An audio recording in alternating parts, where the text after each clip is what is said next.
Good morning, students. Welcome back to Atmiya Green School. I'm Afrin Sayed, your English teacher. Okay, so today we'll have the revision of adjectives. Okay, uh, in last class we had a revision with nouns and pronouns, and today we'll have a revision towards adjectives. Adjectives is a part of speech that modifies or describes noun or pronoun. So anything which describes noun is known as adjective. Okay, adjective is also a part of speech. Adjectives are words used to describe nouns or pronouns. They can describe physical features, colors, qualities, texture, material, and emotional. There are different kinds of adjectives, students, like adjectives of quality. Adjective quality describes nouns and pronouns by answering what kind.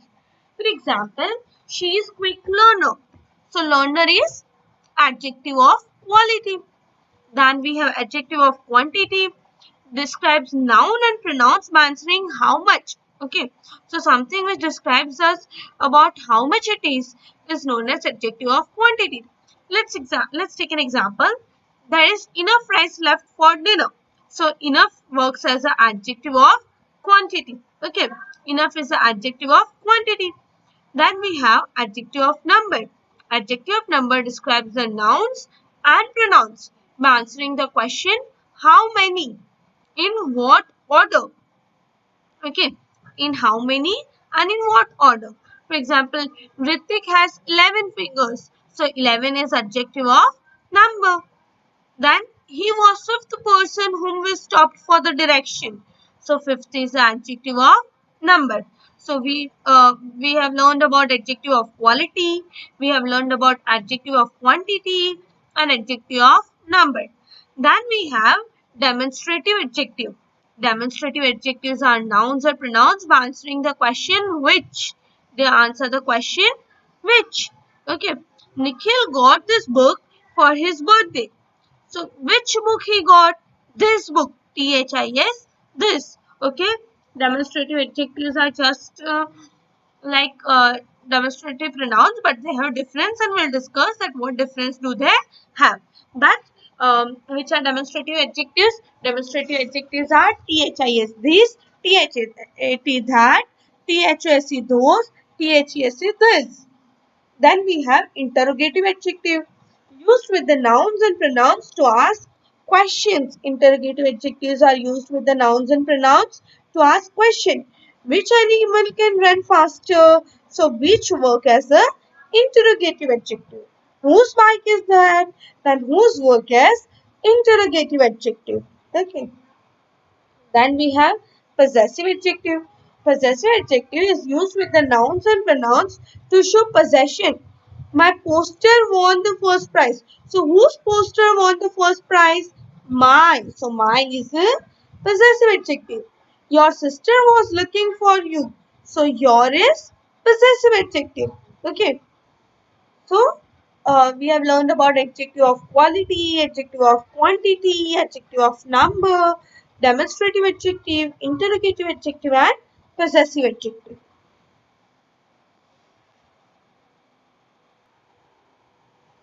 Okay. Then, there are even other types of adjective like proper adjective, indefinite adjective, distributive adjective. Okay. We have already learned about indefinite adjective. Now, I'll discuss the difference between adjectives and pronouns. Students, what is the basic difference between adjectives and pronoun? Remember that possessive adjective and demonstrative adjective and interrogative adjective. I repeat, possessive adjective, demonstrative adjective, and interrogative adjective must be followed by noun or pronoun. Okay. Without them, they become possessive pronoun, demonstrative pronoun, interrogative pronoun. For example, those marbles are mine. So, which marble? Those marbles. So, to whom is it talking about? It is talking about marbles. Marbles is noun. Okay. So, here those is demonstrating adjective because it describes the marble. And mine is a possessive pronoun. Now, those are my marbles. So here it says, those are my marbles. Here those is a demonstrative pronoun because it is not followed by noun or pronoun. My on other hand is a possessive adjective. Okay. Look students, you have to see if your if it is follows by noun. When adjective and demonstrative adjective or possessive adjective is followed by noun, then it is known as demonstrative adjective. And if it is not followed by noun, then it becomes a pronoun. Okay. You have to take care of it that it should be followed by noun only. I hope it is very much clear, students. Then we have degrees of comparison. In degrees of comparison, we have learned that there are three types of degrees. One is a positive degree, comparative degree, and superlative degree. I repeat, one is positive degree, other is comparative and superlative. Positive degree, when we are talking about single thing, like deep is a positive form of adjective and deeper is a comparative. When we when it is compared to two or more person, things or groups, when there is comparison between two or more person and animals or things or groups, then comparative degree is used. Okay, but now deepest is a superlative degree of the adjective. It is used to compare more than two person, things or groups. So when there is comparison between two, then comparative degree is used. But if there is comparison between more than two, then superlative degree is used. Okay. Now, we put as before and after adjective to use the positive degree. So, whenever we want to use positive degree, we use as before and after adjective. So, after before every before and after every adjective there will be as when there is a positive degree, and in comparative degree it is usually followed by then. THN then. In comparative degree it is followed by THN then. We use the before superlative degree. We use the before superlative degree. Okay.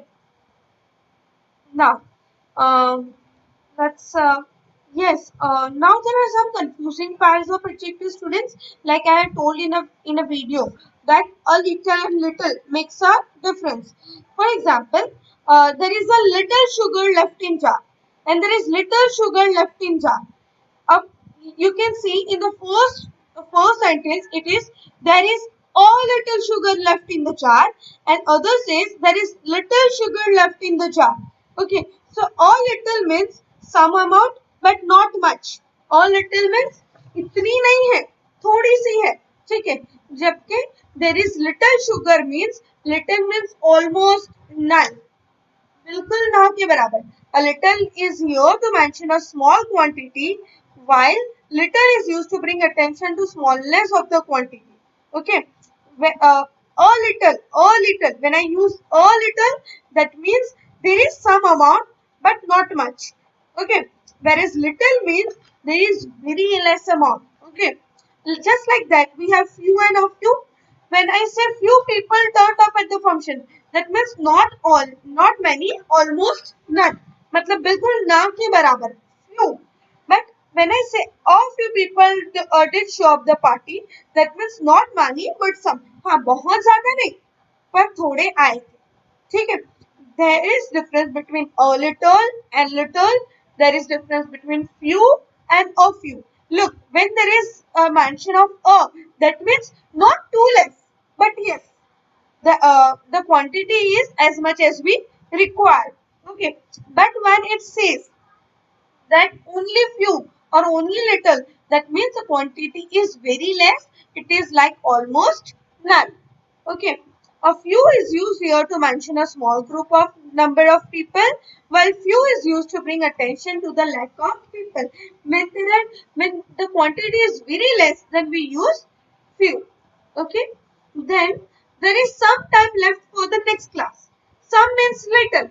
There isn't any time left for the class. That means there is not more time left for the class. Okay. I don't have much money. So much money, it means a large quantity. A Whereas many is used with the countable noun, it means a large amount of. Okay. Remember students, much is used for uncountable noun and large quantity. Okay, much is used for uncountable noun. Remember students, much is used for uncountable noun and many is used for countable noun. Okay, many is used for countable noun. Okay, now let's watch a video to revise your types of noun. About them in our previous video. If you can recall, adjective is a word that describes noun or pronoun. We have already discussed, and this is third time I'm discussing with you, that word that describes a noun or pronoun is a adjective. Let me give you an example to make it clear again. Vijay is a boy.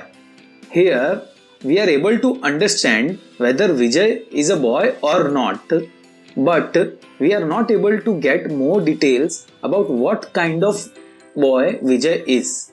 Now let's see this example. Vijay is a good boy. Here we are describing good the quality describes of our boy Vijay. So good describes our boy. Okay. So good works as a adjective. Vijay by telling that he is a good boy. So good is an adjective here. We have also discussed about degree of adjectives in our previous video.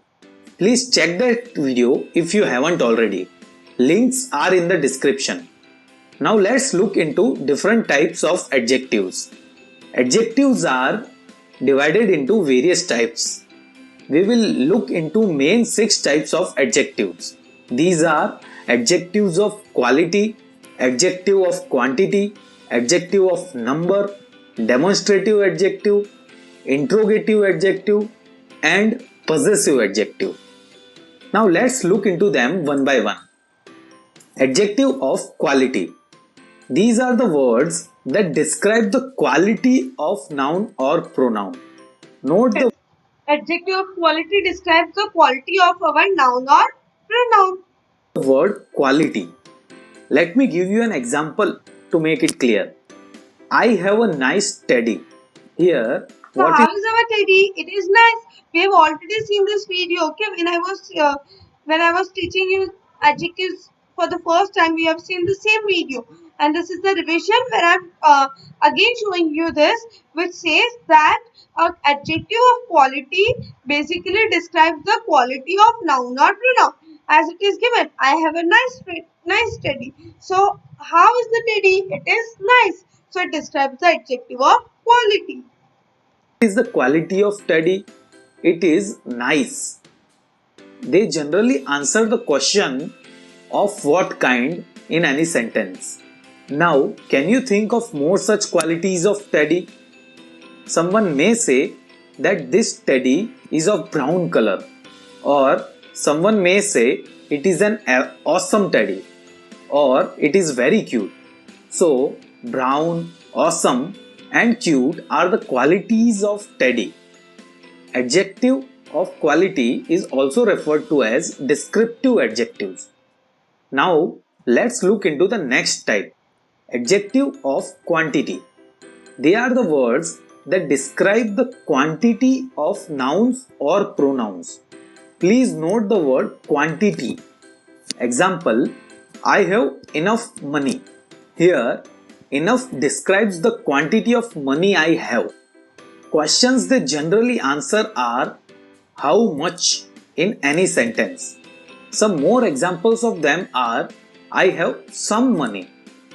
I have very little amount of money. I have more money. So remember, they define the quantity of noun, not the exact amount. Now let's look into the next type, adjective of numbers. They are the words that describe exact number of noun. Note the word exact number. For example, Shivani has 4 apples. Here, 4 is the exact number of apple Shivani has. They generally gives the answer of the question how many in any sentence. If there is only one apple, then we can say Shivani has an apple. 8, 10 or any such exact number describes this adjective.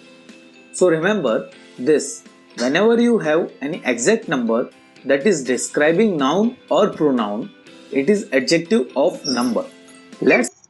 When there is a number which describes our noun and pronoun, that how many is there, then it is adjective of number. look into the fourth type, demonstrative adjective. Words that point out a person, thing, or animal. Note the word point. For example, this book is mine. Here, I am pointing out the book. Some more example of them are that, these, and those.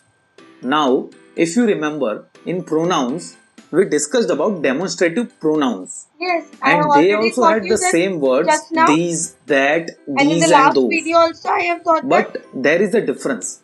Let me give you an example of demonstrative pronouns. Now, this is my book. Here, this is a pronoun. Can you see the difference in two sentences? In the first one, this comes before book, which is a noun, and it is describing noun, so it is an adjective. And in the second one, it comes before is, which is a verb, and so it is a pronoun. Yes, students. Now let's Look, look into the when next it type comes of adjective. before, and repeat it again, And when so it it is comes a before the noun, then it is demonstrative adjective. But if it comes before if it comes before a verb, then it is demonstrative adjective. Okay, always remember, students, demonstrative adjective as the definition goes. What does the definition says? The definition says that adjectives as something which describes noun. So when there is a description or when there is a point out towards a noun, then it is demonstrative adjective. But if the this is or any type of demonstrative word is used in before verb, then it is demonstrative pronoun. Okay, so how you are going to identify demonstrative adjective and demonstrative pronoun? Always remember, demonstrative adjective will before a noun, whereas a demonstrative pronoun will be found before verb. I hope you are very much clear, students. pronoun. Now let's look into the next type of adjective, interrogative adjectives. These are WH words which are used with nouns to ask questions. Now, what are WH words? WH words include who, whom, whose, which, and what.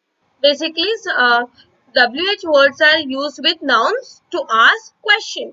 That is interrogative adjective.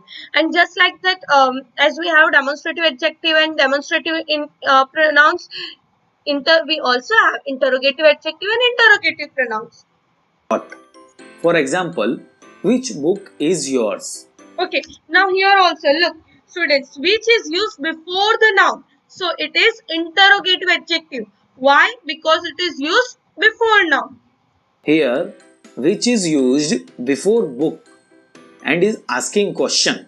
So, it is an interrogative adjective. Now we discussed about interrogative pronouns and they sound similar to these adjectives, but there is a difference. Let me give you the example of interrogative pronoun. Which is your book? Here, Yes, here you can see that which is used before the verb is. So when it is used before the verb, then it is pronoun. Okay, it is interrogative pronoun. But when it is used before noun, then it is interrogative adjective. I repeat, students, always look that when it is used. If it is used before the noun, then it is interrogative adjective. But if it is used before the verb, then it is interrogative pronoun.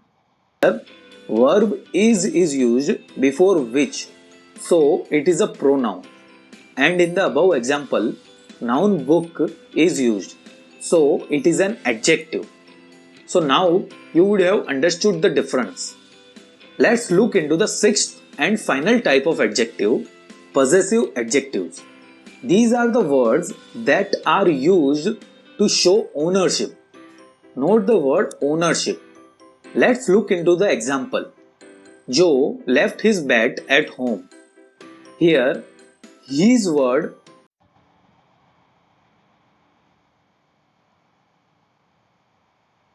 us that it is his bat. So it is a possessive adjective. Some more example of it are my, our, her and their. Now again, we talked about possessive pronouns and they sound similar to possessive adjective, but they are not. They both are used in different contexts. Let me give you the example of possessive pronoun.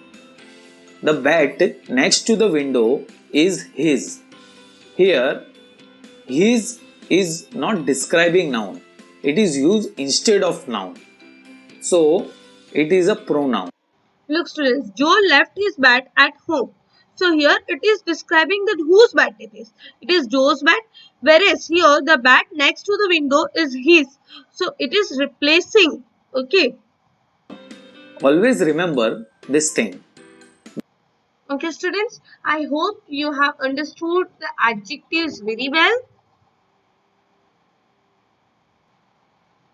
And if you want to practice adjectives, I have covered entire topic of noun and adjective in our regular class as well as in our revision also. I had considered all the necessary points which are need to be covered and everything which is given in your course book as well as in your grammar book. So for practice students, you can complete your exercise in grammar and composition book. Okay, you have your grammar adventures with grammar and composition. In that book, everything is being covered in those videos, so you can practice each and every topic which is being covered here, and you'll get to know that whether you understood all the points or not. Okay, so do practice in your grammar and composition book. Complete the exercise given there. Okay, now let's revise our chapter 3, that is section 3, the flower school. Okay, the flower school is a poem which is written by Rabindranath Tagore. Students, yes, I want to tell you that there are even meanings in your chapters. Okay, you can see the see meanings in your chapters which are given in the yellow box in your chapter. Do learn those meanings too. Okay, don't forget to learn those meanings. When I say you have to go through the chapter, you have to go through every single word in your chapter. Okay, we have already discussed the entire chapter. We have gone through each and every word, and so it also means that you have to learn meanings. Now here, the flower school. I'll give you a short summary of the flower school. So the flower school is a poem written by Rabindranath Tagore.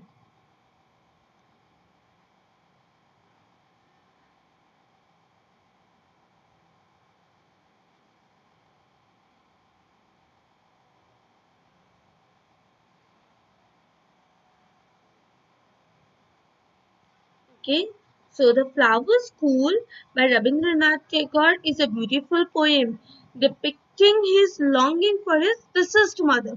So his mother is passed away and he is remembering his mother by writing this poem.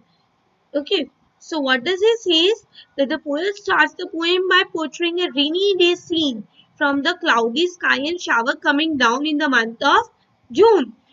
So the poet starts the poem with the scene of rainy days. The wind passing through the bamboo bower produces a melodious sound. In the rainy season, the flowers blossom out of now here and dance joyously. We can see those flowers during rainy season that everywhere there is a greenery all around. Okay, so here the poet communes with his mother saying he feels the flower go to school. So here our poet says that he feels that even flowers have their school. That is, and that school is underground where they learn the lessons behind the shut doors. Okay, and their master does not let them come out to play. However, when the rain falls, they have their holidays. So when there is a rainy season, so they have their holidays, and in those holidays they come out of the grounds and they come out of the schools. In the rains, the branches of trees in the forest clash. The loud clouds make noise by clapping their big hands. And so when there is a lot of wind, at that time flowers move joyously here and there, and the trees move and they make sounds. and that sounds is nothing but the clapping with their big hands, that is with their branches. At the time flower children come out dressed in the vibrant color. So here in the poem it is given that they dress with the pink and yellow and white dresses. In the last stanza the poet is longing for his deceased mother, evokes pathos in the reader's mind. He asks his mother if she knew the flower's home too was in the sky among the stars. So he says that whether his mother know that even the flower's home lies in the sky among the stars just like his, because every night our poet is also searching for his mother among the stars, and he's saying that even those flowers have someone in have their mother in the uh, sky among the stars. He again asked her if she had not noticed how eager the flowers always were to get back to their home, and that is the reason that flowers are always eager to get back to their home. And the last line of the poem brings tears to the eyes of the readers, which says the poet says he knows why the flower raise their arms to the sky. They do so because their mother is in the sky. Why do they do so? Why do they open their arms towards the sky? Because they think that their mother lives in the sky. Exactly like a poet's mother who also became a star in the sky after her demise. So, just like a poet's mother who became a star in the sky after her demise. So this was a short summary of the poem. I'll read even a poem for you students. When storm clouds rumble in the sky and June showers come down, the moist east wind comes marching over the heath. What do you mean by heath? A large open area to blow its bagpipes among the bamboos. So the bagpipes shows the sound which is made by those wind which blows among the bamboos. Then crowd of flowers come out of sudden. So it is a time of holiday when the flowers come out of their shut doors from nobody knows where and dance upon the grass in wild glee. Okay, so they dance in the happiness with glee. Mother, I really think the flowers go to school underground. So he thinks that flowers have the school which is underground. They do their lessons with the doors shut down. And how they do the lessons? They do the lessons when the when the doors of the when the doors are shut down. They do the lessons with the doors shut down, and if they want to come out play before it, it is a time their masters makes them stand in corner. So if they insist to come out before the time, then the master gives them a good punishment. When the rain comes, they have their holidays. Branches clash together in the forest, and the leaf rustles in the wild wind. The thunder clouds, here it is said that how they clap with the clouds. Their giant hands and the flower children rush out in dresses of pink, yellow, and white. So when with the noise of thunder of the clouds, all the branches even makes the noise with the wind, and they claps and they come out with the dresses of pink, yellow, and white. Do you know, mother? So now here the poet asks to his mother that home is in the sky where the stars are. Haven't you seen how eager they are to get there? Don't you know why they are in such a hurry? Of course, I can guess to whom they raise their arms. So he says that just like me raising to my arms towards the sky, but for in search of yours, in search of mother, they are also in search of mother, and they are also raising their arms towards their mother. They have their mother as I have own. So, just like Rabindranath Tagore, our poet, even flowers have their mother, and she lives in the sky. And therefore, the flowers are always eager to come out and get to their mothers so that they can greet their mother. This is how our poem goes. Students, what we did revision of adjectives. We have gone through the video 2, as well as we did our chapter 3, that is the flower school. We even had its revision. So I hope you are preparing well and you are understanding everything. Thank you so much, students. Have a good day. Take care of yourself as well as of your families.